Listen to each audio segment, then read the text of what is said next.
오늘 설교 제목을 함께 읽어보겠습니다. 시작. 애국자가 됩시다. 여러분, 저는 애국자라는 소리를 종종 듣는 사람입니다. 이게 무슨 뜬금없이 제 자랑이냐 그래 하시겠지만, 제가 애국자라는 소리를 언제 듣느냐 하면, 이 요즘 같은 이 저출산 시대에 자녀를 3명 낳았다고 하면, 야, 네가 애국자다 이렇게 이야기를 해줍니다. 인구 감소로 인해서 우리나라 국군이 감소되고 있습니다. 2023년 올해 기준으로 북한군은 128만 명입니다. 우리 한국 군인은 50만 명입니다. 128만, 우리는 50만 명. 향후 15년이 지나면 국군의 수가 35만 명으로 줄어든다고 합니다. 걱정이 되시죠? 이러한 시국에 군대 가는 남자애들 3명을 제가 두었으니 애국자 맞습니까? 안 맞습니까? 맞습니다. 고맙습니다. 6월이 현충일도 있고 6.25 전쟁 73주년이 되는 달입니다. 호국의 달 6월을 맞이해서 우리 집사님 그렇게 또 기도도 해주셨는데, 앞으로 몇 주간 애국에 관한 주제를 가지고 말씀을 좀 나눌까 합니다. 나라를 사랑했던, 조국을 사랑했던 그런 성경의 인물들, 그들이 어떻게 나라 사랑을 실천했는지를 우리는 보고 교훈을 삼아야 될 것입니다. 여러분, 우리가 참된 그리스도인들이라면 나라와 민족을 사랑할 수밖에 없습니다. 표를 하나 보시면 3.1운동 때 기미 독립선언서에 서명했던 우리 민족 대표 33인의 그 구성을 살펴보면 천도교가 15명이고 불교가 2명이고 우리 기독교가 16명입니다. 물론 이제 이후에 천도교 가운데 1명은 변절을 하고 또 기독교 가운데 2명은 변절을 했습니다. 33명 가운데 30명은 이제 순교를 당하거나 뭐 감옥에서 고초를 겪거나 뭐 그런 일들이 있었죠. 물론 33명 다 감옥에 갔습니다. 그러나 마지막에 3명이 이제 변절했다는 기록이 있고요. 여러분, 이렇게 가만히 보면 좀 특이한 점이 있습니다. 불교, 기독교, 천도교가 있는데 뭐가 없습니까? 천주교, 가톨릭이 없죠. 예, 그죠. 좀 특이한 점이죠. 우리가 지난주에도 안중근 의사가 가톨릭 신자였다고 제가 말씀드렸는데, 가톨릭 신자 중에서 독립운동을 하신 분들이 많이 있습니다.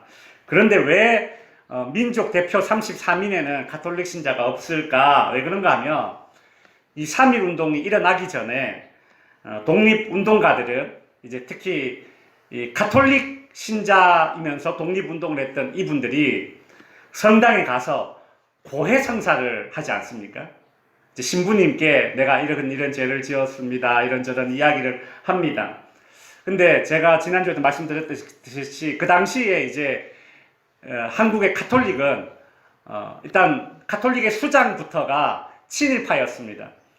그래서 이 가톨릭의 전반적인 분위기가 친일에 가까운 그런 형태를 띠었고, 이로 인해서 이제 일제강점기 시대 때 가톨릭이 좀 많이 이렇게 부흥하는 그런 계기가 있었죠. 이것이 가톨릭의 지금의 어떻게 보면 좀 씁쓸한 뒷그림자라고 할 수 있겠는데요.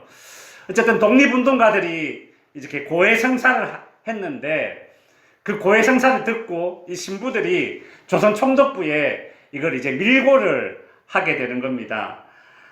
그래서 대표적인 사건으로 우리가 지난주에 안중근 의사를 살펴보았는데, 안중근 의사의 동생인 안명근 씨도 독립운동가였는데, 이분이 이제 조선, 그 당시 한국의 그 일본 총리로 있던 데라우치라는 사람을 암살하려는 그런 계획을 세웠는데, 이 사람이 이제 성당에 가서 이제 가톨릭 신자니까 고해성사하면서 이 이야기를 했습니다. 그랬더니 그 신부가 그 고해성사를 듣고 이 사실을 이제 그 일본 총독부에 가서 밀고를 합니다. 그 막 눈길을 해치고 가가지고 뭐 그렇게 열심히 그렇게 충성을 하려고 했는지 그 눈길을 해치고 그 겨울에 가서 총독부에 이 사실을 밀고를 하게 되고, 이 일로 인해서 그 당시에 한일운동을 주도했던 신민회 105인이 검거되는 그런 일들이 있었습니다. 그래서 이제 3.1운동 할 때 이 종교단체에서 이 가톨릭이 이제 배제되는 그런 일들이 있었습니다. 이제 좀 그 배경을 좀 이해가 되시죠? 어쨌든 뭐 민족 대표 34명에는 들어있지 않지만 가톨릭 가운데, 신자들 가운데 독립운동을 했던 사람도 많이 있고, 또 우리 개신교도 독립운동을 앞장서서 했습니다. 왜 그렇습니까? 우리 그리스도인들은 이처럼 나라와 민족을 사랑하게 되어 있습니다. 이유가 있습니다. 왜 그리스도인들이 나라를 사랑해야 되는가? 그 이유가 있습니다. 첫 번째로, 우리 그리스도인들이 나라와 민족을 사랑해야 하는 이유는 명령을 받았기 때문입니다. 내 이웃을 네 몸과 같이 사랑하라라는 이 명령을 받은 사람들이 우리 그리스도인들입니다. 내가 하나님을 진심으로 사랑하는 그리스도인이라면, 내가 하나님을 진심으로 사랑하는 사람이라면 그 사람은 필연적으로 이웃 사랑을 통해서 하나님 사랑을 드러내게 되어 있습니다. 우리가 진짜 하나님을 사랑하는 사람이라면 동시에 이웃을 미워할 수가 없다라는 얘기입니다. 한 우물에서 쓴물과 단물이 나올 수가 없듯이 정말 우리가 하나님을 사랑하면서 동시에 이웃을 미워할 수가 없다라는 얘기죠. 여기서 이웃이란 내 앞집, 옆집, 뒷집만 가리키는 것이 아닙니다. 내가 사랑해야 할 이웃은 믿음이 성장하고 성숙해질수록 그 믿음의 범위가 확장되는 것입니다. 그래서 어디까지 확장됩니까? 나라와 민족을 사랑하는 것까지 확장되는 것이죠. 그래서 내 이웃을 내 몸같이 사랑하라라는 이 명령 때문에 우리는 애국, 애족을 할 수밖에 없습니다. 그리스도인들이 나라를 사랑해야 하는 이유 두 번째는 무엇인가 하면 예수님이 애국, 애족의 삶을 사셨기 때문입니다. 그리스도인이라 함은 예수님을 닮아가는 사람들 아닙니까? 그러니까 예수님이 하신 것을 우리도 따라 해야 되는 것이죠. 우리의 본이 되신 예수님께서 애국, 애족 하셨으니 우리도 애국, 애족 해야 하는 것입니다. 여러분, 예수님께서 이 땅에 계시는 동안 3번 눈물을 흘리셨습니다. 한 번은 요한복음 11장에 나오는데 베다니 나사로의 집에 가서 그 죽은 나사로를 보면서 그 마리아와 함께 있는 이 유대인들이 우는 모습을 보시고 예수님께서 눈물을 흘리셨습니다. 참, 육체를 가지고 있는 인간이 병 앞에서 그렇게 연약해질 수밖에 없는, 쓰러질 수밖에 없는 그 연약함을 보시고 예수님은 나사로를 친구라고 부르셨거든요. 그 정도로 이 정서적으로도 가까이 지내셨는데 이 친구의 이 죽음 앞에서, 그리고 오빠를 잃은 두 자매의 연약함, 그 슬픔 가운데서 예수님은 그 고통을 함께 나누고자 그 장례식에서 눈물을 흘리셨던 것입니다. 이것을 일컬어서 이제 어떤 사람은 휴머니즘이다 이렇게 하는데 인류애라고 표현하기도 하죠. 휴머니즘 자체가 신앙은 아닙니다. 그러나 우리가 꼭 알아야 될 건 무엇인가 하면 신앙 안에는 인류애가 포함되어져 있습니다. 휴머니즘이 들어있습니다. 신앙은 있는데 인류애가 없다? 그건 있을 수가 없는 일이에요. 이기적인 종교심입니다. 예수님을 보시면 알지 않습니까? 휴머니즘, 인류애가 신앙은 아닙니다. 그러나 신앙 안에는 반드시 인류를 사랑하는 마음이 들어있습니다. 인간을 사랑하는 마음이 그게 안에 휴머니즘이 함께 들어있다는 것이죠. 예수님의 두 번째 울음은 겟세마네 동산에서입니다. 십자가의 죽음을 앞두고 예수님은 우셨습니다. 히브리서 5장 17절에 보면 예수님께서 겟세마네 동산에서 기도하시는 모습을, 장면을 이렇게 묘사하고 있습니다. 그는 육체에 계실 때에 자기를 죽음에서 능히 구원하실 이에게, 하나님을 일컫는 것이죠. 하나님에게 심한 통곡과 눈물로 간구와 소원을 올렸다라고 하죠. 예수님께서 겟세마네 동산에서 뭐 땀을 피와 같이 쏟으셨다라는 기록은 복음서에 나오지만 히브리서에는 좀 더 자세하게 예수님께서 심한 통곡과 눈물로 기도했다라고 말씀하고 있습니다. 예수님의 울음 마지막 세 번째는 감람산 위에서 이제 곧 멸망당할 이 예루살렘 성을 바라보면서 조국을 위해서 눈물을 흘리셨습니다. 이 눈물은 자기의 동족인 이 이스라엘을 향한 눈물이죠. 이제 AD 70년에 로마에 의해서 예루살렘 성이 완전히 무너지거든요. 완전히 그냥 아주 무너져 버립니다. 아주 큰 핍박이 있죠. 성 안에 갇혀서 이스라엘 민족들이 성 안에 갇혀서 굶주림에 시달려서 아이들을 잡아먹었다라는 기록이 요세푸스 역사가의 기록에 나와 있지 않습니까? 그 잔혹한 그 시간을, 힘든 시간을 보내게 될 터인데 예수님은 그걸 아신 거예요. 그걸 보면서, 그것을 생각하면서, 그 예루살렘 성을 보시면서 자기 동족을 바라보면서 그렇게 눈물을 흘리셨습니다. 애국심이 담겨있는 눈물이죠. 여러분, 애국심 자체가 신앙이 될 수 없다 제가 말씀드렸지만, 그러나 우리의 신앙 안에는 이처럼 예수님처럼 조국을 사랑하는 마음, 민족을 사랑하는 마음이 포함되어 있어야 합니다. 마태복음 10장에 보면 예수님께서 제자들을 이제 전도하러 이제 파송을 보냅니다. 둘둘씩 짝을 지어서 전도해라. 그때 이렇게 말씀하십니다. 마태복음 10장 5절에 보면 예수님께서 이 12를 내보내심에 명하여 이르시되 이방인의 길로도 가지 말고 사마리아인의 고을로도 들어가지 말고 오직 이스라엘 집의 어린 양에게로 가라. 예수님은 그 3년 동안 공생의 사역을 하시는데 초창기에는 제자들에게 먼저 이스라엘 민족에게 가서 복음을 전해라. 이렇게 말씀하셨습니다. 예수님은 이스라엘 민족에게 먼저 복음을 전해라. 이방인의 마을로 사마리아인의 고을로 가지 말고 이스라엘의 집에 잃어버린 양들에게 가라. 유대인 민족에게 가서 복음을 전해라. 이리 말씀하셨거든요. 그런데 이 예수님이 이 세상에서 이제 마지막 떠나실 때에는 제자들을 향하여 이런 명령을 내리십니다. 마태복음 28장 9절에 보시면 너희는 가서 누구에게? 모든 민족을 제자로 삼아 아버지와 아들과 성령의 이름으로 세례를 베풀라고 하고 있습니다. 예수님은 사역 초기에는 그래 이스라엘 사람들에게 가서 복음을 전해라. 그러나 예수님께서 마지막에는 모든 민족에게 복음을 전해라. 이리 말씀하셨습니다. 여러분, 예수님은 처음에는 이스라엘 민족에게 복음을 전하라 하셨는데 점점 뒤로 갈수록 모든 민족에게 복음을 전하라고 하셨습니다.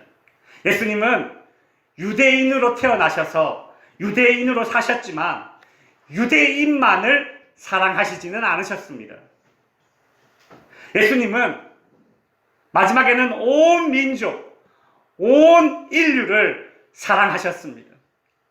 여러분, 이것이 애국심의 종착역입니다. 예수님의 애국심의 종착역. 처음에는 유대인으로 시작했지만 그 목적 종착지가 어디예요? 온 민족이에요.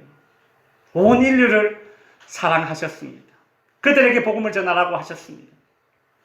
왜냐하면 이 세상 모든 만물이 다 하나님의 창조물이고 이 세상 모든 민족들이 다 하나님의 자녀이기 때문입니다. 여러분, 이것이 중요한 포인트입니다. 우리가 애국자가 되어야 합니다. 그러나 이기적인 애국자가 되어서는 안 됩니다.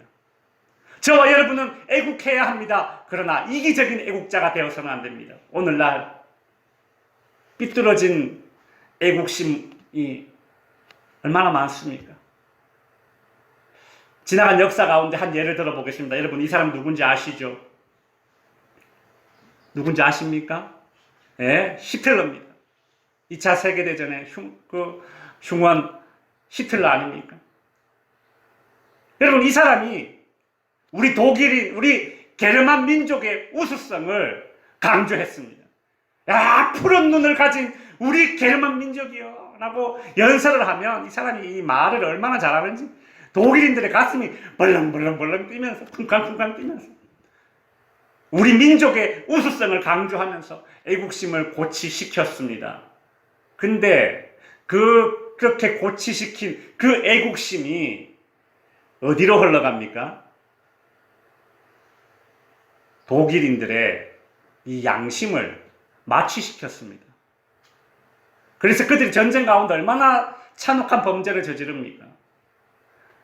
히틀러 때문에 죽은 유대인만 600만 명입니다. 히틀러가 일으킨 전쟁 때문에 죽은 전사자만 5,600만 명입니다. 5,500만 명. 5,500만 명이 히틀러가 일으킨 전쟁에 희생됐습니다. 여러분, 지금 우리나라 대한민국 인구가 몇만 명입니까? 5,100만 명. 히틀러가 죽인 사람은 5,500만 명. 우리나라 인구보다 더 많은 사람이 죽어버린 거예요. 여러분, 사람은 누구나 자기가 속해 있는 집단이 잘 되기를 바랍니다. 맞죠? 네. 애향심, 애국심. 문제는 내가 속해 있는 집단이 잘 되기를 바라는 그 마음이 도를 지나쳐서 다른 사람들 혹은 다른 집단들에게 피해를 주는 것으로 이어지면 이것은 매우 잘못된 것입니다. 마치 히틀러를 생각해보면 그렇지 않습니까? 그것은 애국심이 아닙니다. 이기심이고 양심을 잃어버리며 광기입니다.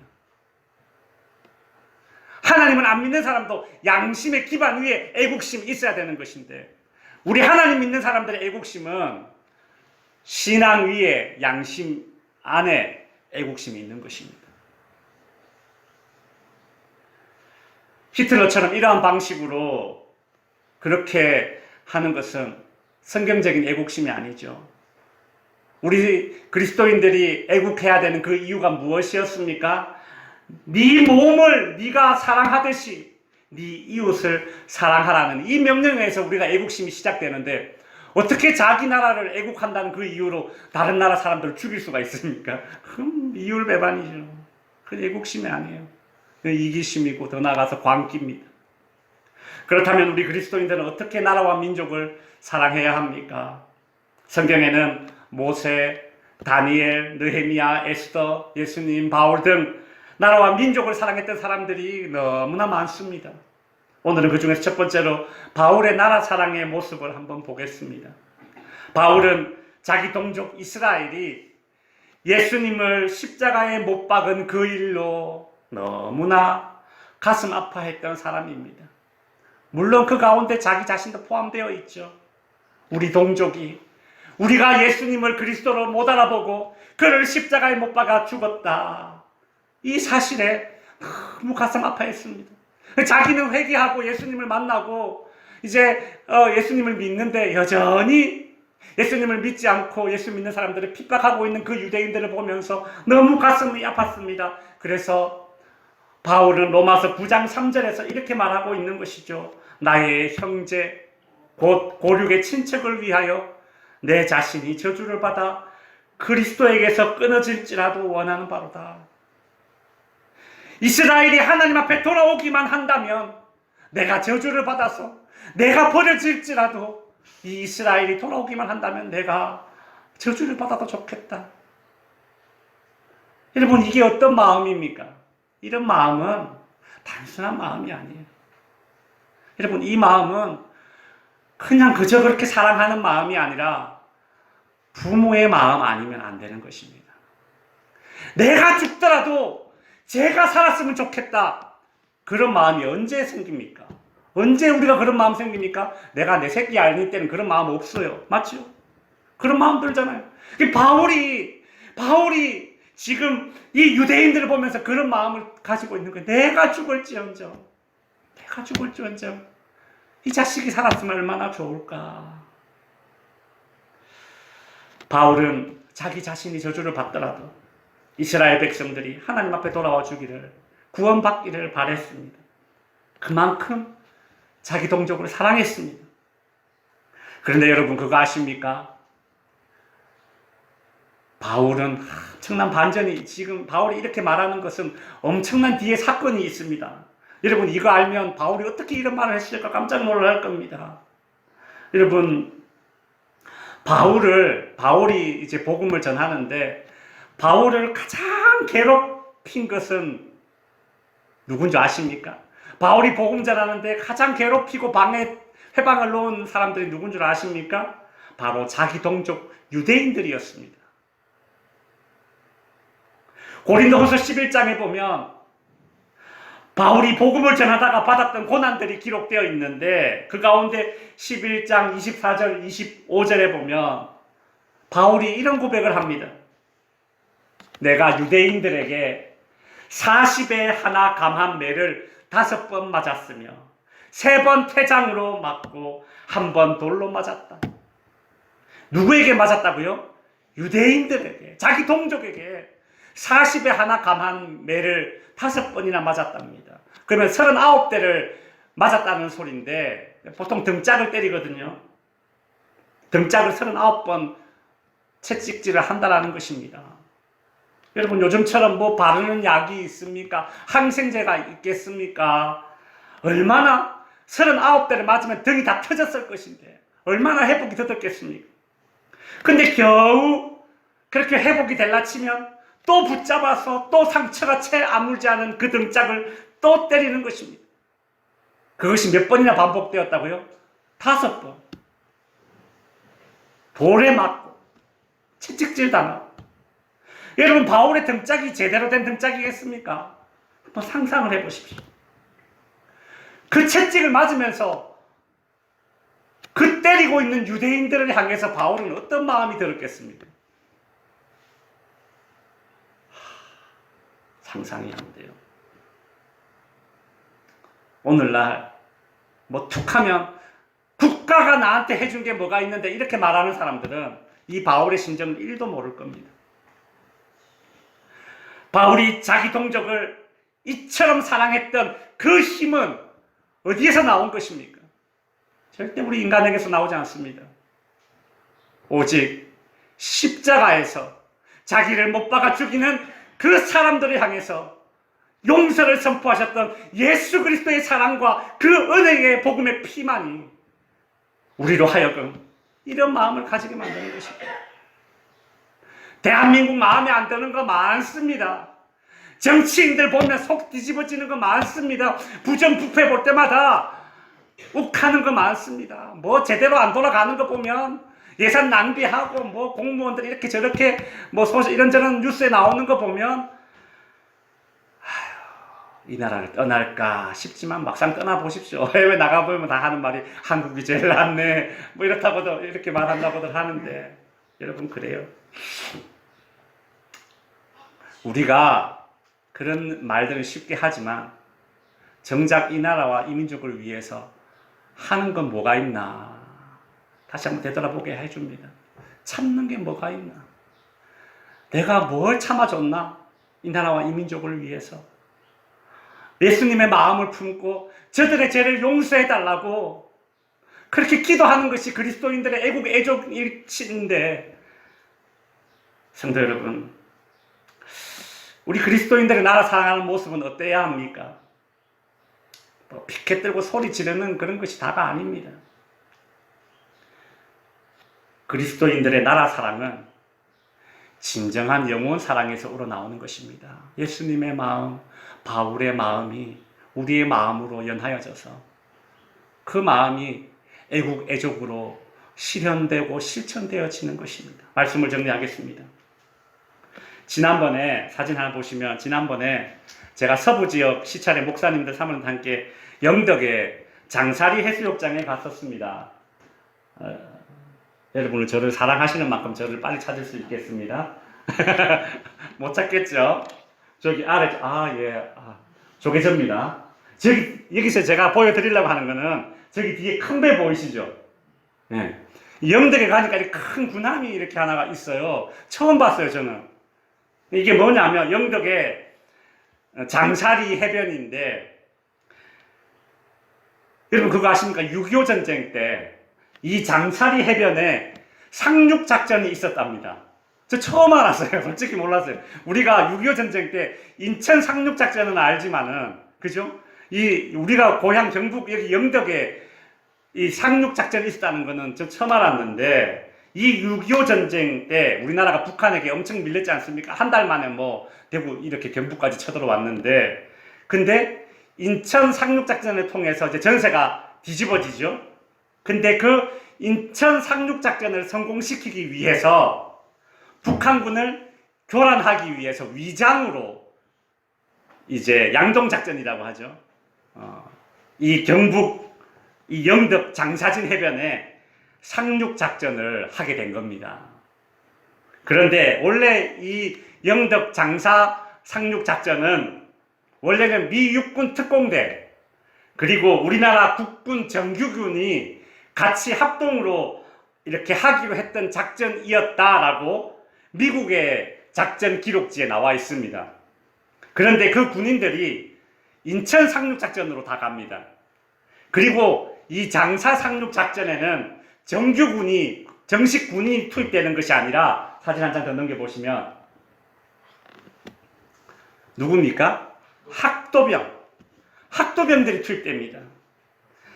여러분, 제가 여기 가서 거기 있는 걸들을 보면서 참 많은 것을 느꼈습니다. 여러분, 이 모자 보십시오. 이거 학생들 아닙니까?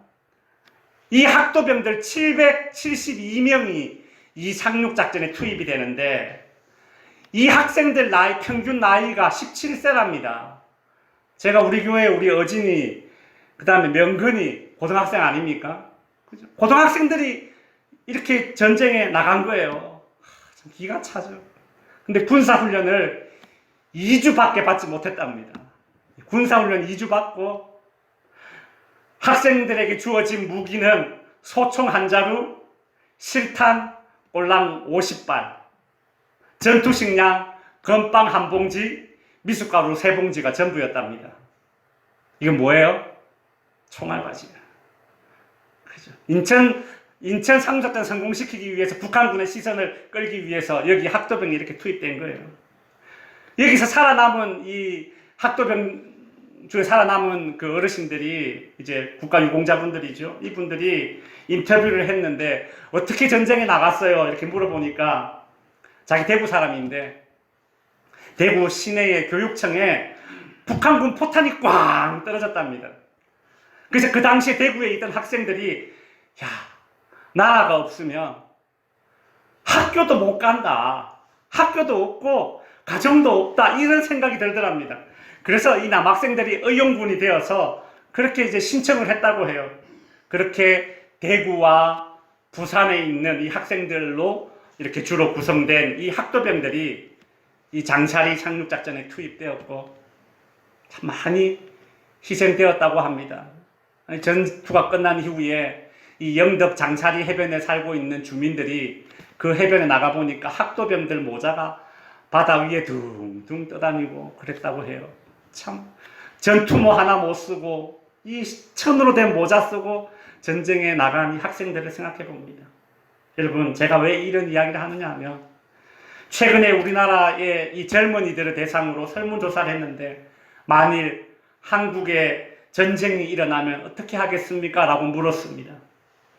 응답자의 75%가 외국으로 간다. 10%가 전쟁에 참여하겠다. 이런 설문조사 결과가 나왔습니다. 여러분, 그 옛날 우리의 선배들, 선조들은 참 자신의 목숨을 바쳐서 이렇게 나라를 사랑했으나 오늘날 우리는 나라 사랑이 아니라 자기 사랑에 빠져 있습니다. 자기 사랑, 자기만 사랑해.